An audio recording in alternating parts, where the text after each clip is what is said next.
शिव पुराण के सुनने की विधि। शिव पुराण के श्रवण हेतु ब्राह्मण से शुभ मुहूर्त निकलवाना चाहिए। दूसरा, अपने बंधु बांधव और मित्रों को शिव पुराण सुनने के लिए आमंत्रित करना चाहिए। शिवालय, तीर्थ या घर में ही कथा की व्यवस्था करनी चाहिए।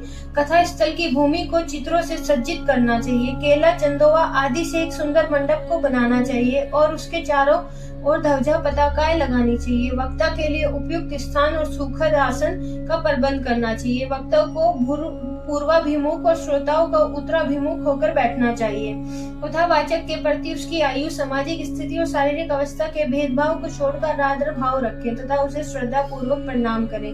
पुराणज्ञ शुद्ध बुद्धि तथा शांत चित्त ब्राह्मण को अपने यजमान के हित साधन को ही अपना पवित्र करते हुए समझाते हुए कथा के दिनों में संयम नियम का जीवन व्यतीत करना चाहिए। पंडित जी को प्रतिदिन सूर्योदय से 3:30 पहर तक कथा बांचनी चाहिए। उसके पश्चात सभी उपस्थित सज्जनों से मिलकर भजन कीर्तन करना चाहिए।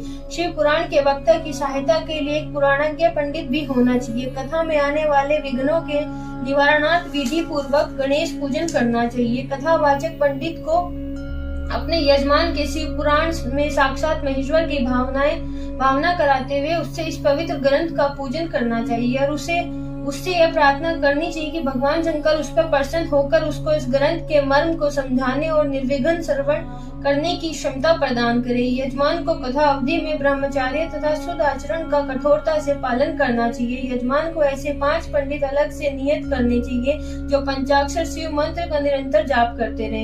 यजमान का यह भी कर्तव्य है कि ग्रंथ समाप्ति पर वक्ता तथा अन्य पंडितों के अन्न, वस्त्र तथा दक्षिणादि से पूर्णतः संतुष्ट करे। इस प्रकार शिव पुराण का विधि पूर्वक श्रवण निसंदेह ही लौकिक सुख और पारलौकिक कल्याण को देने वाला है। ओम नमः शिवाय।